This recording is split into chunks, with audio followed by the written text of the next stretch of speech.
So I'm going to start off with a song that actually was written on piano.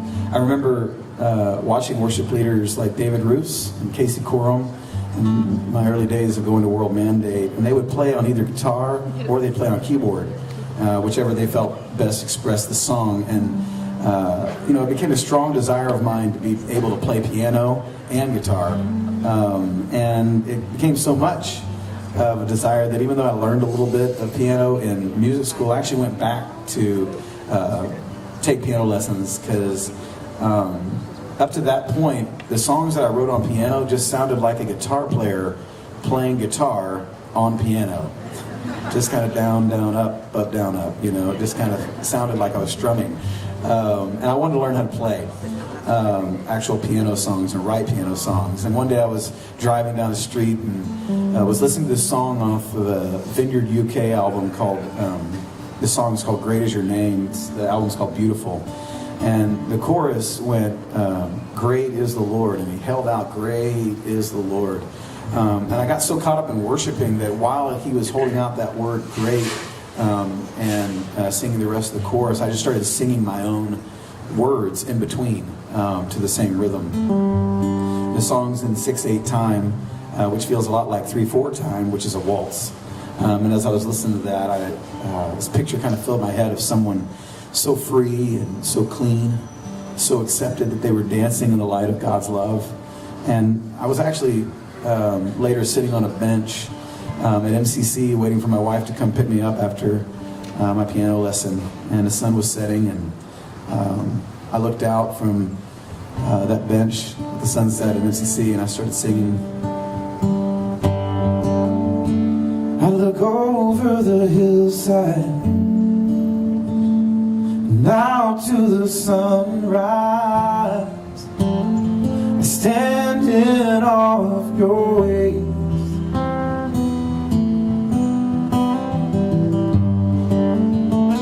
And I see your beauty, your love that drew me. So I give myself to your grace. I'm amazed at your love for me. Great is the Lord and worthy of praise. Slow to your anger and rushing to grace. Covered in mercy, I stand at your throne and dance for the praise of this love that I own. Great is your faithfulness, God, unto me. Never forsaking, you always will be. The glorious Lamb of God, slain for us all. The Lion before whom the nations will fall.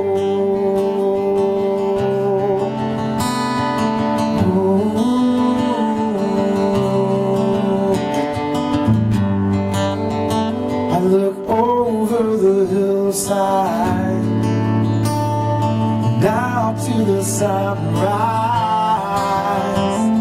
I stand in awe of your ways,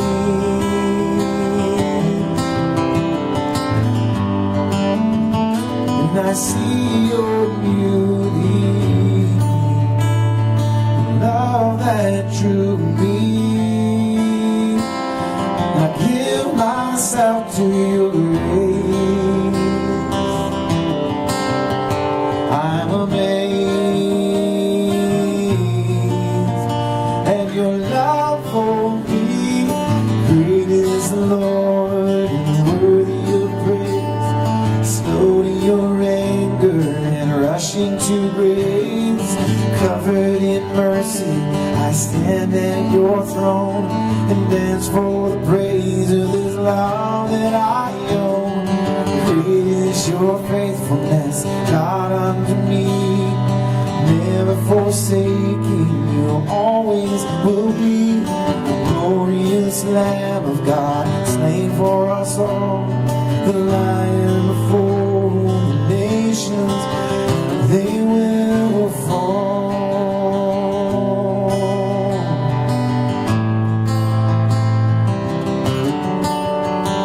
sing holy, holy, holy, holy.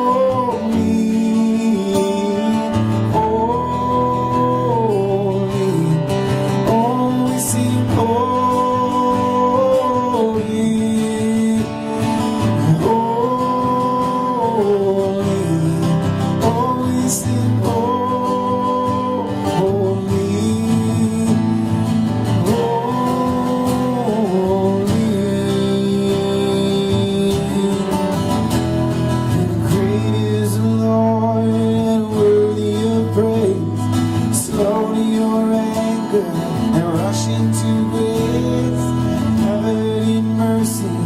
stand at your throne and dance for the praise of this love I own. Great is your faithfulness, God, unto me.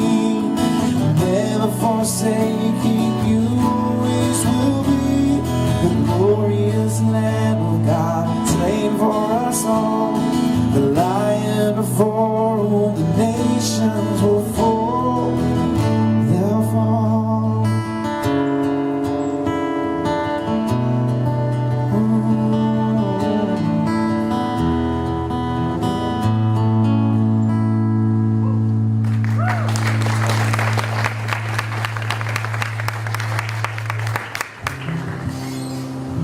So I was in training school, the Antioch training school, or ATS, in 1996 and 1997.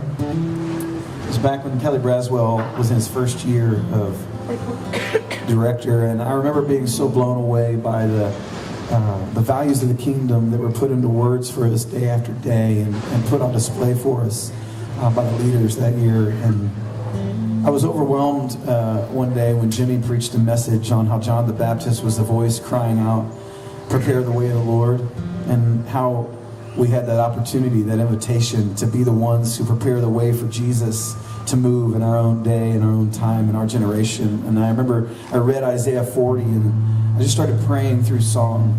And there's a lot of songs that are written, and almost all worship songs are started by praying through singing. And I ended up writing all of our values, like all of them. At least as I understood them at age 18, and all into one song, and that means that it's pretty wordy. And I would definitely write this song much differently now if I were to write it. But I love how songs can function like mile markers along the path of our history with God. And these days I push my own songwriting partners to simplicity because wordiness doesn't work. But I remember playing this song in our college services college services called Sunday Night Life, called it SNL, in the late 90s, and the place would have a few people still straggling around here. The place would just explode when I sang this song, and all these years later I still believe our God's going to do a great thing because that's who He is. And we recorded this song in 2008 without the original intro. But I'm going to go back in time a little bit and sing that intro today because I guess it's a historical kind of day. And also just in case my good friend Mark Majors hears this one day, because he loves this intro. So this is Promise Song.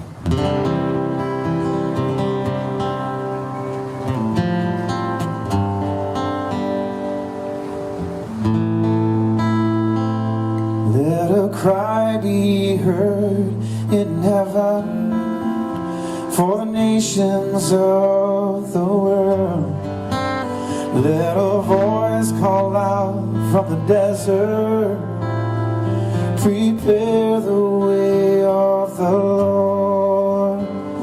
Let a cry go out. Let a cry be heard. Oh, let me be the cry for the nations, salvation for the lost and the sick to be healed. Let me be the cry with the fear of the Lord and His power will be revealed. Let me be the crowd.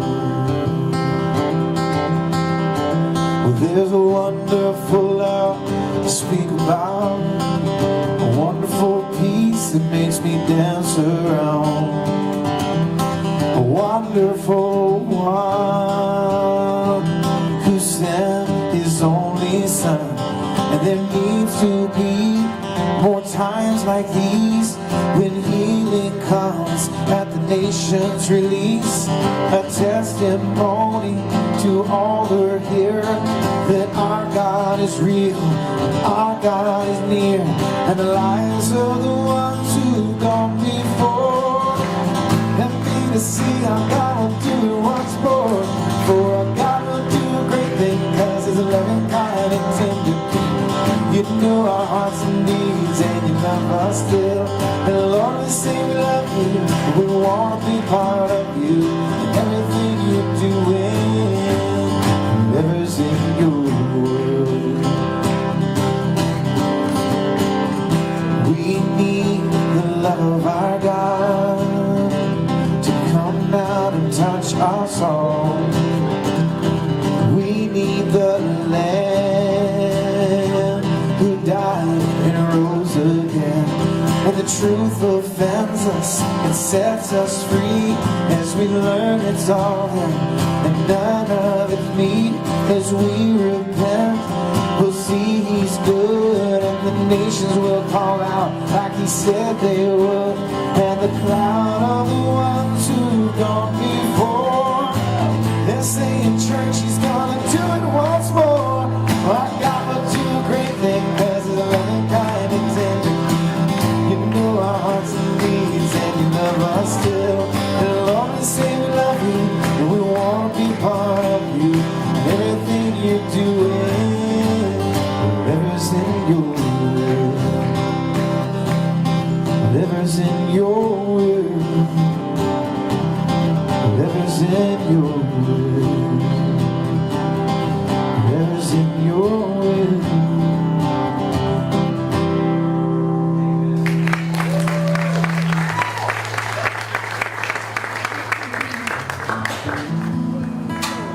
It was the spring of 1997, and I had moved to Amsterdam with about 18 other people on our ATS outreach for a couple of months.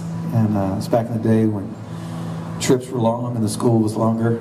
And I'll never get over that life-changing time. And, you know, we read the Bible like never before. We shared the gospel like never before. We worshiped together like never before.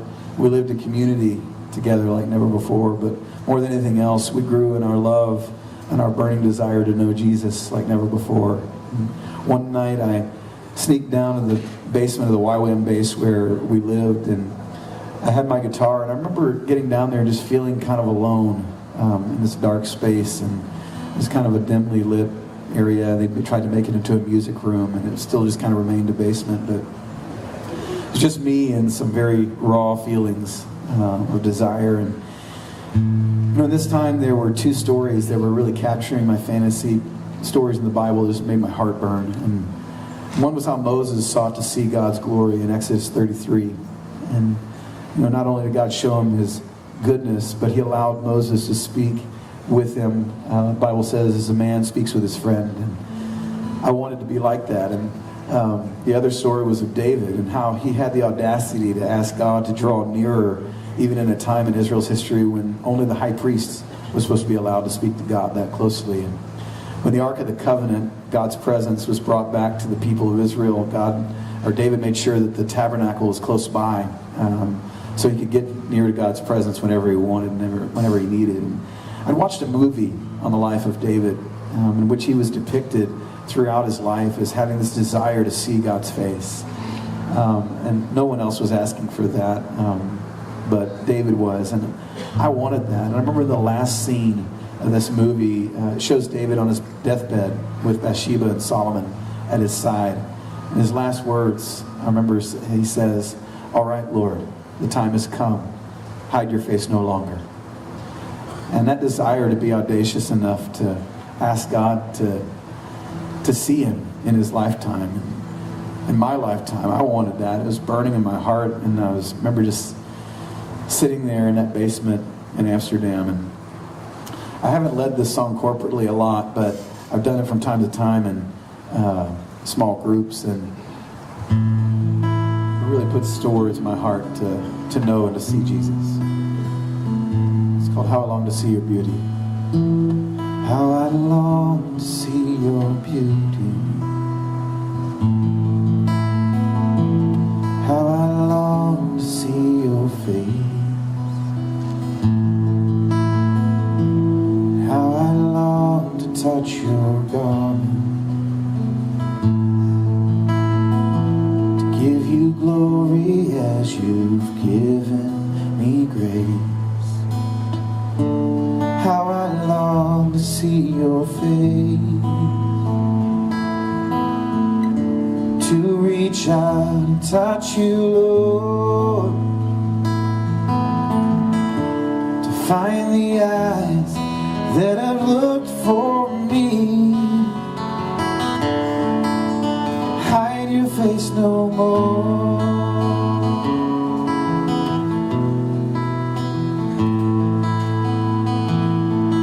Your courts are so beckoning. No one calls my name like you. I know you're altogether lovely. You've shown yourself to him, now me. How I long to see your face. To reach out and touch you, Lord. To find the eyes that have looked for me. Hide your face no more. Oh, how I long to see your face. To reach out and touch you, find the eyes that have looked for me.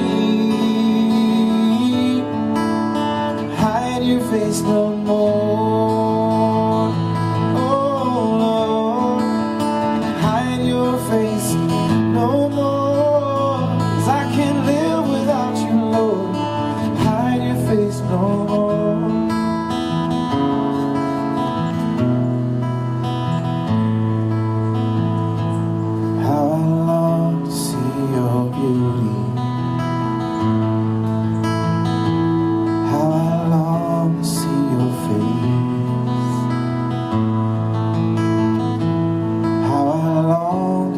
Your garments,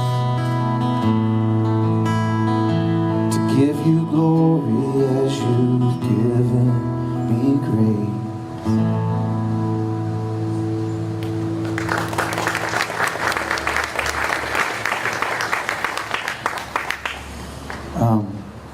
Sometimes songs come from hard places, and the floodwaters of life are rising, and the fires are burning hotter and higher. The storms of life are raging. It's in those moments that when someone chooses to first to hold on to Jesus through the wind and the waves, and then second to open up and share what they're seeing and what they're hearing, what they're feeling, and how they experience God in the wind and waves. It's in that place that some very meaningful songs have been written. And they're meaningful because they carry with them something in their fiber that everyone is craving, and that's compassion. Everybody wants empathy, understanding. And that's why sometimes we listen to a song and think, that songwriter just gets me. This next song was born not in my own desert, but one that I went through with a trusted friend, and watching as she was all but swept away by the cruelty of a fallen world. I'll never forget the feeling of watching my wife as she was pulled out of our worship office by Vicki Smyer and Kevin Johnson, because our friend Anne Maria's former roommate Lexia had touched down in northern Africa for a training school outreach, but she'd just been informed that her father had taken his own life. And I remember Maria held the phone to her ear and just fell to her knees and wept with her friend. And I walked up behind her and wrapped my arms around my wife as she wrapped her heart around Lexia's through the phone. And I remember her saying through heaving breaths and tears, I know, girl, but we have to trust him here. And I remember hearing Lex just wail on the other end, and somehow we made it through that day.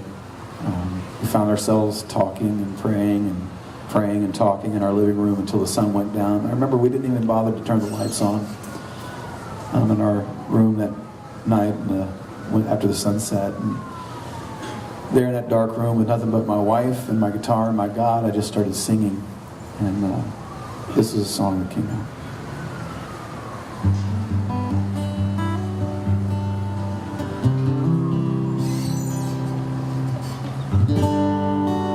The seasons have dried my soul.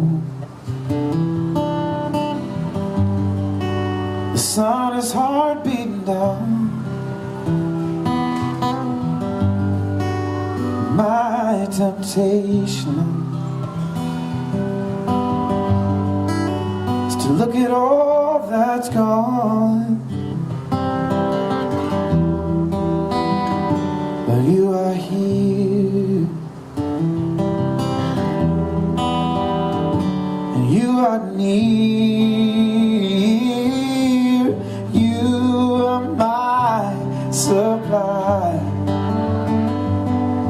my fountain of blessing to the end of the earth. Oh, you are my supply, and you wipe away my tears and take away my fears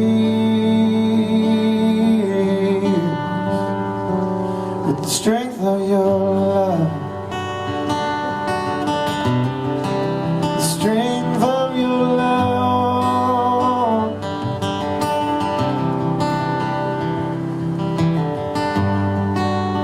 After all is said, after all's been done, and I sit here empty, but my heart is yours,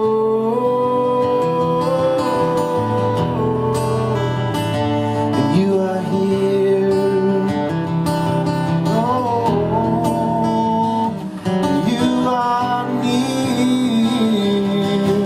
You are my supply,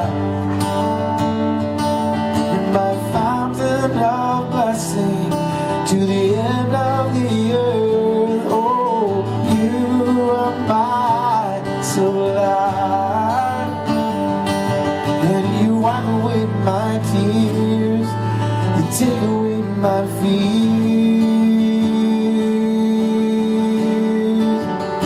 and your perfect love dries out all my fears. Oh, your perfect love dries out all my fear. Oh, your perfect love dries out all my fear. Oh, yeah, your perfect love dries out all my fear.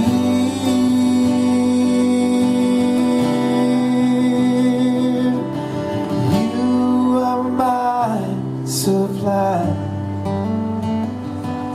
you're my fountain of blessing to the end of the earth. You are my supply, and you wipe away my tears, take away my fears. You wipe away my tears, you take away my fears. Yes, you wipe away my tears, you take away my fears.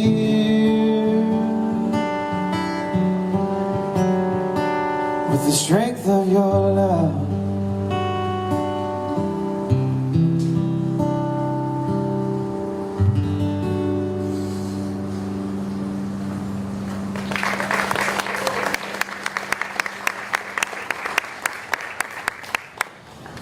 It was 2006, and I was having a hard time writing songs. And a year after my brother Jeff died, I found it difficult to start songs of praise that would touch my heart. I needed help, but I didn't know how to ask for it. And up to that point, I'd never co-written with anyone, and I really wasn't trying to. But over the course of a few months, my friend and the college worship pastor at that time, Robert Fuller, had been bringing me songs, one or two a week, and just to show me so I could give him feedback. And most of the time I'd say, hey, good job, keep trying, that kind of thing. And one day he walked in my office and he showed me the first part of a verse and a chorus, and I'll never forget this fire lit inside me that I hadn't felt in a while. And without any forewarning, I became hyper-focused, and I said, this is a song, bro, and we have to write this. And that day we finished the chorus and the first verses, and actually Robert ended up writing the bridge spontaneously while leading our church into song. And we've been contemplating whether we needed to write a second verse or not, talking about it here and there. And one day after a service that we'd led it, Jimmy walked up and said, guys, I love this song, but I think maybe it needs a second verse. And so we had a couple options going. We decided we're going to do that. And while we were still in the writing process, putting lyrics together, I got a call one night that Robert and his wife Heather had taken their baby boy to the ER due to seizures.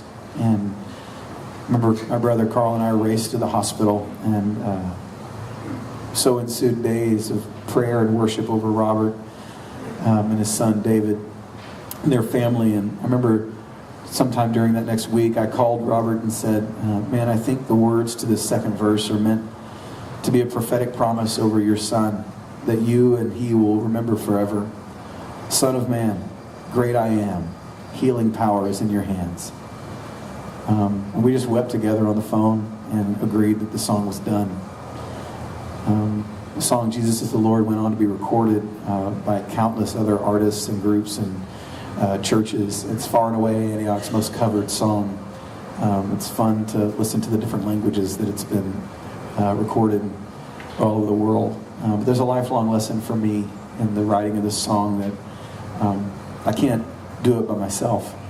And it's in community that we really see Jesus for who he is.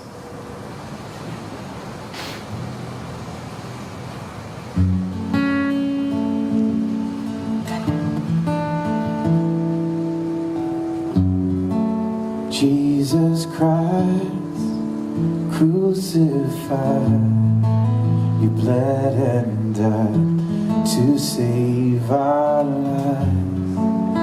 Giver of boundless love, faithful one, to you we run. And every knee will bow, every tongue will shout, Jesus is the Lord, Jesus is the Lord. Every eye will see the coming of the King. Jesus is the Lord, Jesus is the Lord. Son of man, great I am, healing power is in your hands. Risen one, it is done. Sin and death are overcome. Oh, every knee will bow, every tongue will shout, Jesus is the Lord, Jesus is the Lord. Every eye will see the coming of the King. Jesus is the Lord, Jesus is the Lord. And your word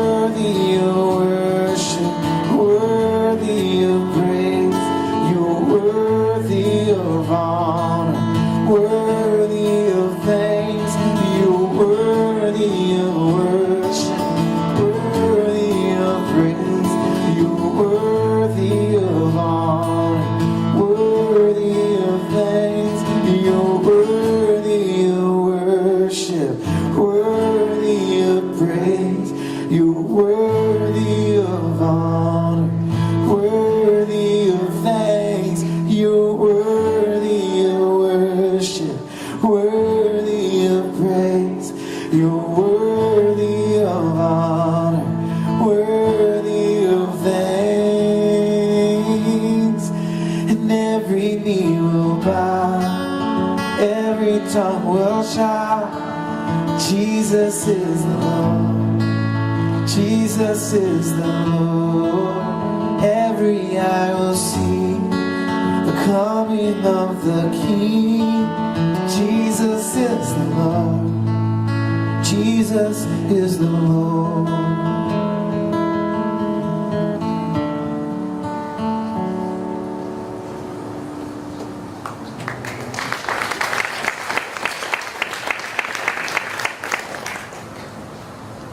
You'd think I'd learn my lesson about asking for help, but in 2009 the songs had dried up again.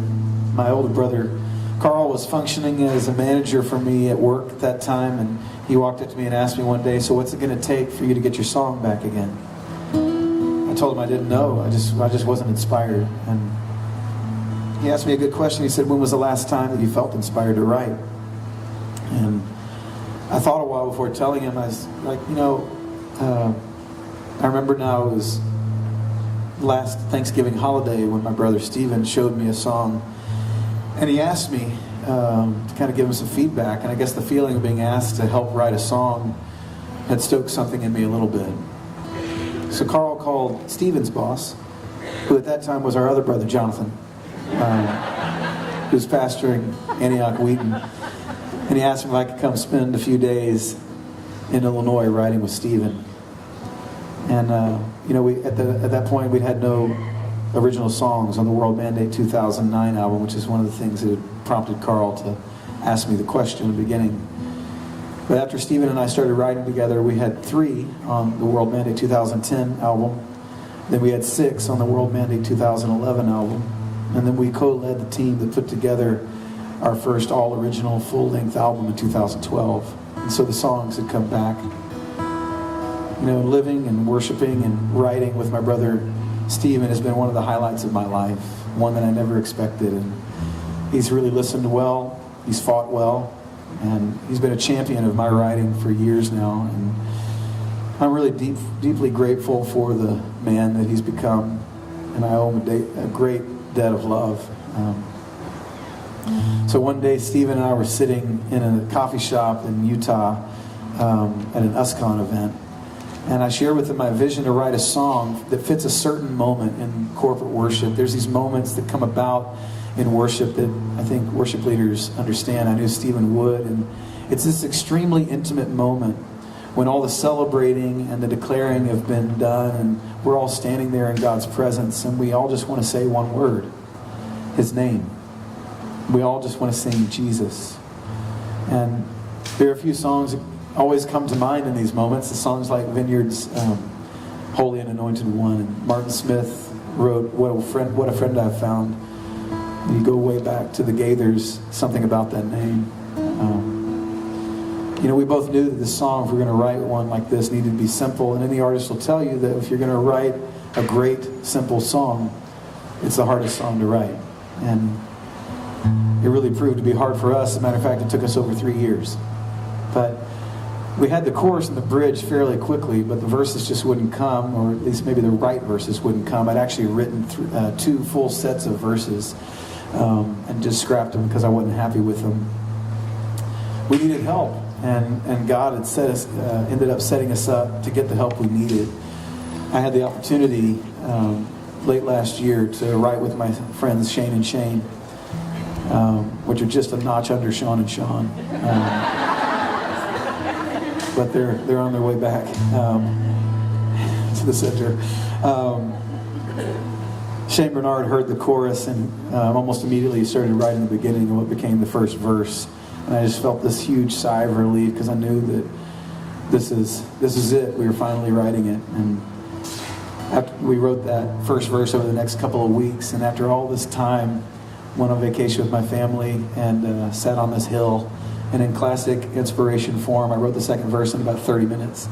It's just so frustrating. I don't know why you can't just push the button and make it happen. But 3 years, a couple weeks, 30 minutes later, we had a full song. Stephen and I asked each other when we started writing it, what is it about Jesus? Who is he to us? We listed so many things, but I remember just looking at each other, tears in our eyes, and saying, he's everything.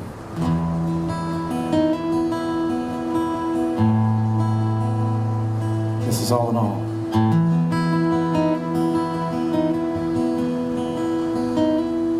Not by bread alone, not this earthly home, but by every word that comes from you.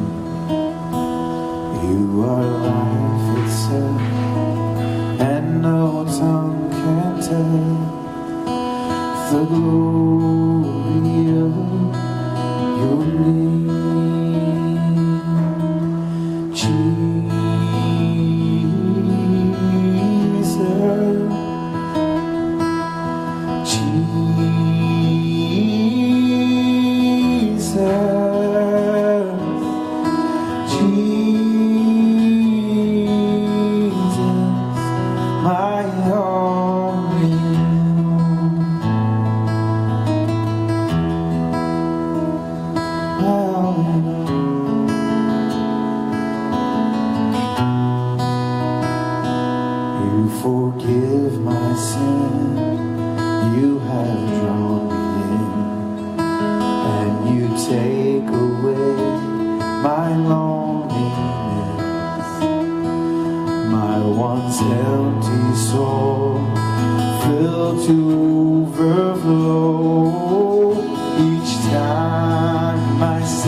You guys know that our brother Jeff passed away in March of 2005, and you've heard the story probably enough times to know that Jeffrey gave his life to Jesus in August of 2004. That was an incredible miracle, and one probably I'm most thankful for in my life. But, Jimmy's old saying goes, everyone wants to see a miracle, but No one wants to be in a position to need a miracle. And that's exactly where our family found ourselves in 2003. We had all prayed and encouraged and prayed some more. And one day I just had enough. In my time with God, I told him I didn't even know what to do with my brother anymore. His life had become so destructive to himself and to others. And that morning, God just simply said, Psalm 55 to me. I had no idea what was in that chapter. I opened the Bible to that spot and started reading. And when I got to verse 16, I stopped because I got even angrier at God. I said, God, he's not asking these things. He's not seeking you morning, noon, and evening. He's not seeking you at all. And it's as if God spoke to me with such a deep understanding, and he kind of just lovingly pushed me on. He said, so sing it for him. Sing it in faith as if it was his song. So I just kind of resigned myself to it and started singing evening and morning and noon. I cry out to you, and you ransom me. And God, he was so generous and so wise, and he gave me a song that hundreds and thousands would sing. And my little brother would look up on the song and see in the title, Ransom for Jeffrey. He'd see his own name. And he was confronted with this truth that God hears and God saves every time. God taught me all over again how to speak those things that are not as though they were. And before Jesus took Jeff home, he saved him, he set him free from his enemy, and he gave me this timeless reminder that even through the chaos, that he's still in control. I called God, and the Lord saves me. I called God, and the Lord saves me. Evening, morning, noon, I cry out to you. Evening and morning and noon, I cry out to you, and you hear me.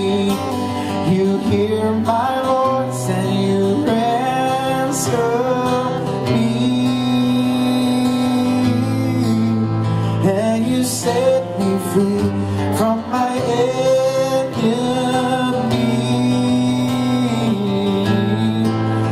and you render him powerless in my need.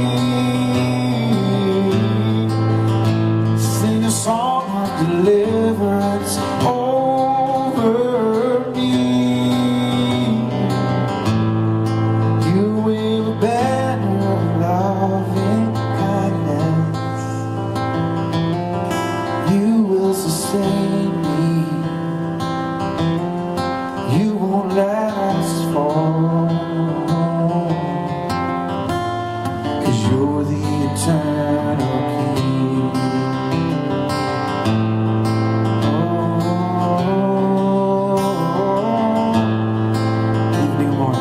Evening and morning and noon, I cry out to you. Evening and morning and noon, I cry out to you, and you hear me. You hear my voice and you answer me. Oh, and you set me free from my enemy,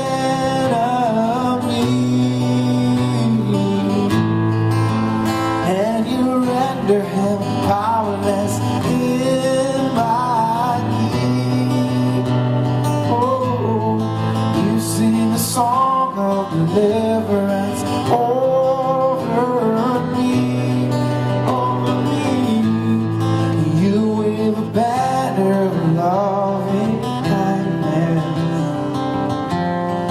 You will sustain me. You won't let us fall. No. 'Cause you're the eternal King. Yeah, yeah, yeah.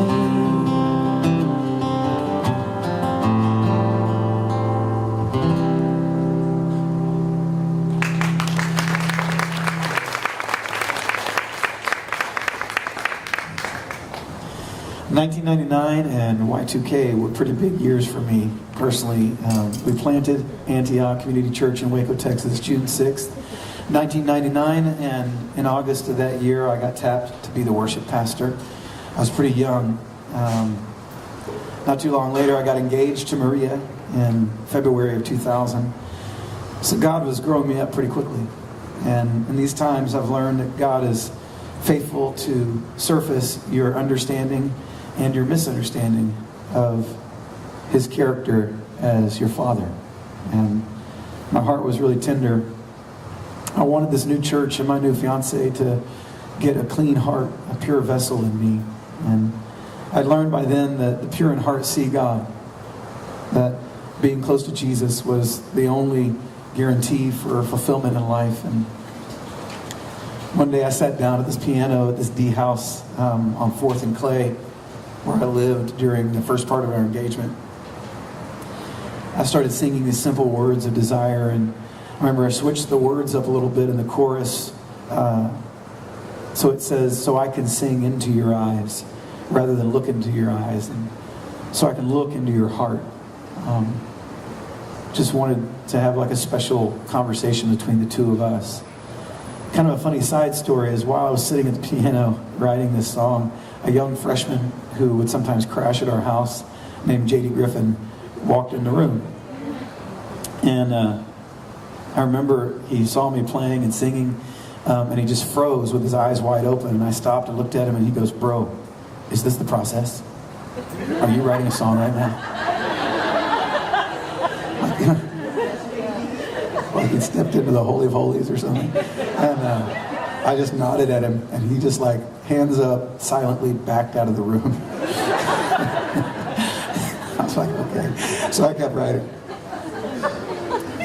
We sang this song at World Mandate 2002, and one of the men singing with me was going through an incredibly hard time with his wife, who was grieving a very long season of infertility, and he even had to cut out of one of the sound checks and go home and be with her and not sing during a session just on the day of World Mandate to be with her. And I remember so clearly, you can even hear it on the album, that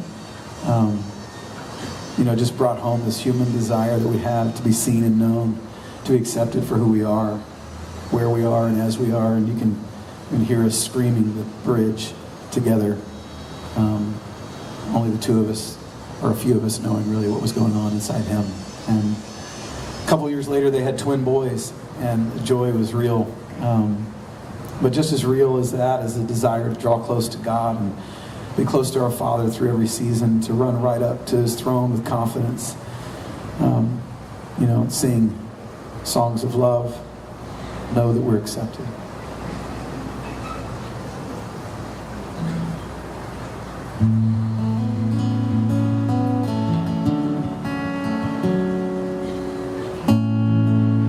I just want to be with you. So come here and put your arms around me. I just want to love you. So come close and look right at me, so I can sing into your eyes. So I can look into your heart, so I can feel you by my side, and know that you're here. I just want to be with you. So come here and put your arms around me. I just want to love you. So come close and look right at me, so I can sing into your eyes, so I can look into your heart, oh, so I can feel you by my side. Know that you're here.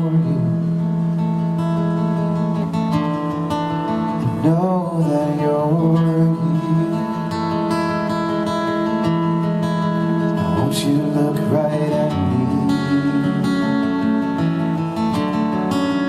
Won't you look right at me? Won't you look right at me? Won't you look right at me? So wrap your arms around me. Wrap your arms around me. Oh, wrap your arms around me. Wrap your arms around me, around me. Wrap your arms around me. Wrap your arms around me. Oh, now wrap your arms around me. Wrap your arms around me.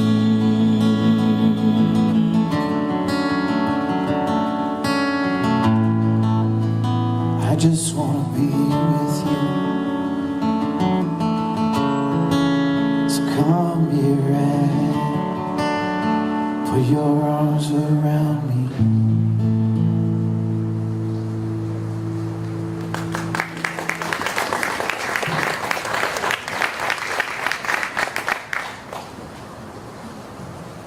You know,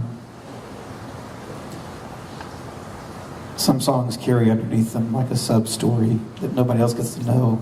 On the surface, they praise God, but underneath, there's something deeper going on in the heart of the songwriters. I remember back in the late 90s, there were some friends of mine who were really ministering to this one girl that had come to Jesus and was having a hard time giving up her life of sin and addiction. And I remember watching Amy Good, now Gulley, and Alexia just weep and cry over this girl and pray for her and pour out their life for her. And one time as I was in a ministry time where I was not on stage, I was in the crowd, I looked up and saw her standing there at the front, and she was just kind of standing there looking at the stage with her eyes closed, and someone would go around her, lying on the ground, and weeping and praying over one another, their arms around one another, you know, laying hands on one another and praying. And she was just standing there staring, and I saw her. It's like the Lord just gave me a vision in that moment with her standing in that same place with chains all around her. And the thing was that the chains weren't connected. The chains weren't entangling her, but all she needed to do was step out of them. I walked over to her and prayed that over her, and those words came to my mind, and I prayed them out. I said, all your life you've been dreaming for someone who would come in and love you for who you are and take off all the chains that have been around you, and they're just on the ground. You can step out of them if you want. You just have to hold on to him more than you hold on to these other things. I went home that night and began to write what became the song Give You Praise. And the story underneath all of that is that that girl never walked out of those chains. Most people don't realize the song was a prayer of intercession for someone who didn't really fully grasp what God had for them. Every time I sing this song, I see her face in my mind, and it's just like God to make this be one of the songs that we've sung through the years. Since probably 98, 99, this song has continued to stay on our rotation. And every time I have this picture in my mind of her hoping one day she'll respond to Jesus and run into his arms and give up all the things that have held her back for so long. But I think we all find that in our own hearts, that we've all our life been wanting for someone to come and rescue us as well.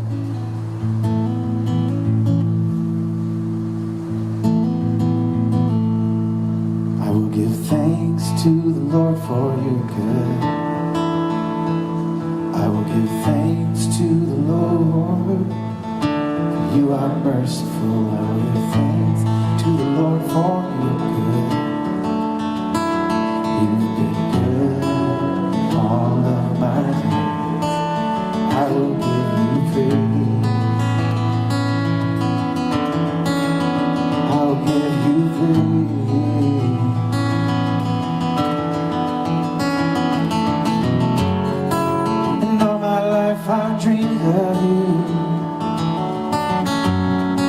for someone who would love me and take off all his chains. So God of glory, speak your word, and the sun will rise and the mountains they will melt. The King of glory shall come in. I will lift my voice, oh, and I will give you praise. I'll give you praise.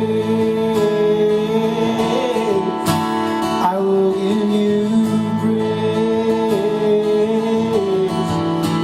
I will give you praise. All my life, and all my life I've dreamed of you. Oh, for someone who would love me and take off all of these chains. So God of glory, speak your word. Oh, the sun will rise and the mountains they will melt. The King of glory shall come in. I will lift my voice. Yes, I will lift my voice to you. I will give you praise. I will give you praise. Oh, I will give you praise. I will give you praise, my God. I will give you praise. Oh, I will give you praise. Lift it up, sing, I will give you praise. I will give you praise. I will give you praise.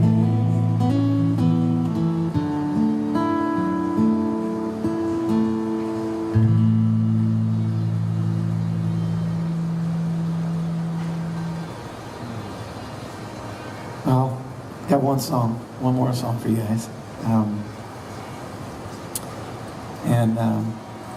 These songs, I thought through them, how they kind of tell a story, and so many others that I had to cut because we don't have all day. Tell a story of my heart, and I hope that it's been something that's told a story of you guys' lives in some way. And to look back is helpful, I think, but even as I turn 40, I think it is helpful to look back, but I think I also want to always be looking forward. And I want to play a song for you guys that very few people have heard. It's a new one that I just finished writing. This past year's been, somebody asked me kind of for one word for this past year of life, and I said I think the word would be juxtaposed. It's been some of the highest highs and some of the lowest lows this year, and you know, you have that much emotion, that much life in one season. Kind of find yourself looking face to face with Jesus, and maybe where he asked the disciples, he's asked us the same question. So are you going to leave me? Or are you going to stay? And I want it to be our heart, my heart, that we'd answer like those disciples did and say, where else can we go? You're the one who has the words of eternal life. This is a song I've been writing. I'll just finish with this one. It's called Where Else Can I Go?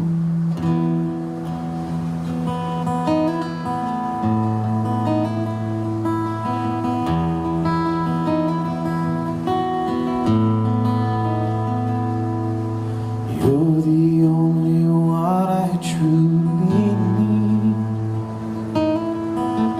only one who calms my anxious soul. You're the only one who gives me peace, reassures me that I'm not alone. My heart longs for all you are. Where else can can I go? And what else can I do? But fall down to my knees and worship you. You alone are God. Your words give me life. Jesus, my heart is in your hands.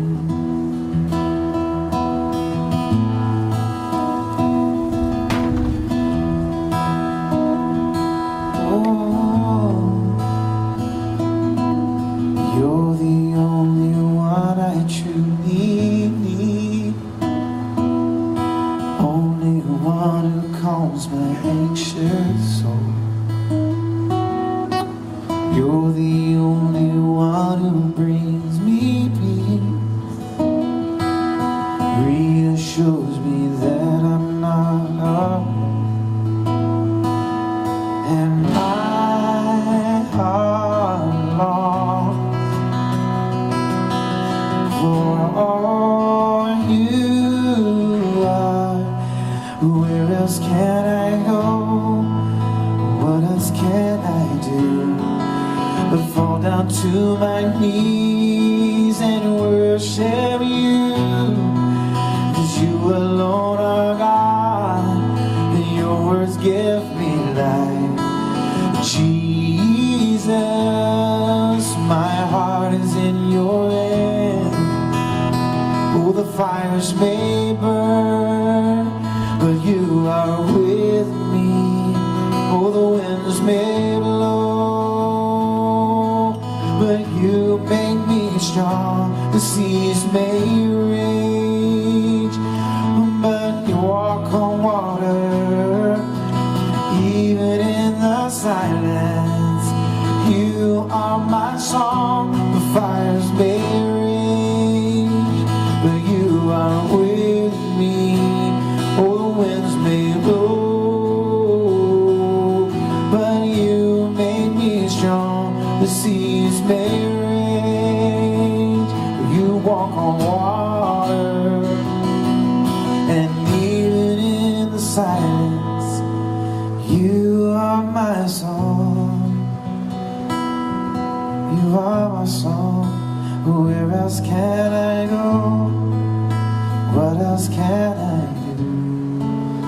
Fall down to my knees and worship you. You alone are God. Your words change my life.